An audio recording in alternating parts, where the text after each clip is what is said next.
Hello বন্ধুরা, আমি চলে এসেছি আজ নতুন একটি রেসিপি নিয়ে। রেসিপিটি কি তা দেখার অনুরোধ রইল সবার কাছে। বানাবো আজকে আমি পালং পনির। তো কীভাবে রেসিপিটি বানাচ্ছি তোমরা দেখো। আর এই রেসিপিটি খুব চটপট করে হয়ে যাওয়া, মাত্র 15 মিনিটের মধ্যে রেসিপিটি তৈরি হয়ে যাবে। বাড়িতে যদি কোনো আত্মীয় স্বজন আসে তাহলে খুব সহজেই এবং খুব অল্প সময়ের মধ্যে রেসিপিটি তৈরি করে দিতে পারবে। তাহলে আজকে আর বেশি কথা না বাড়িয়ে আমি আমার রেসিপিটি শুরু করছি। তো প্রথমে দেখতে পাচ্ছ আমি নিয়ে নিয়েছি পালং শাক। সেই পালং শাকটাকে কড়াইয়ের মধ্যে একটু জল নিয়ে সেটাকে ফুটিয়ে নিয়েছি এবং সঙ্গে লবণ দিয়ে দিয়েছি।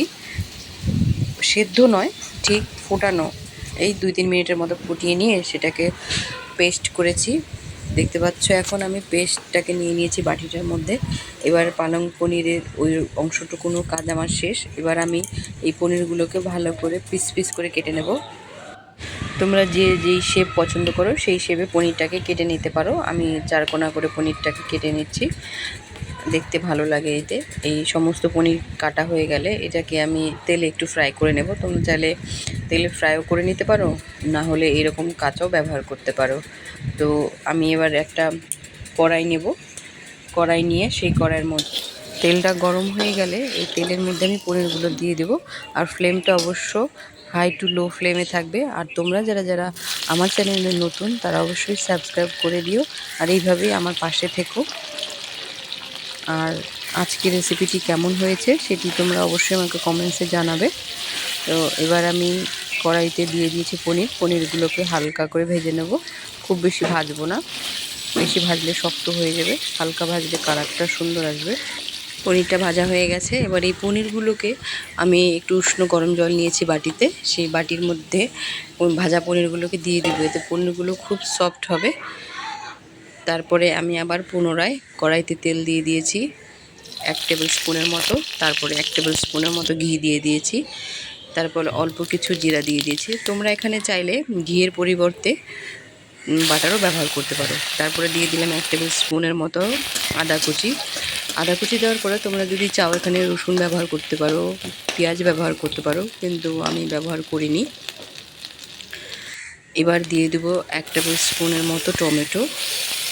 টমেটোটা সম্পূর্ণই একটা অপশনাল, যদি চাও ব্যবহার করতে পারো, না চাইলে না ব্যবহার করতে পারো, কিন্তু আমি টমেটোটা ব্যবহার করেছি। এবার সমস্ত উপকরণগুলোকে বেশ একটু নাড়াচাড়া করে ভালো করে ভেজে নেব। ভালো করে একটু ভাজা ভাজা হয়ে গেলে এর মধ্যে দিয়ে দেবো স্বাদ মতো লবণ এবং অল্প পরিমাণে একটু হলুদ।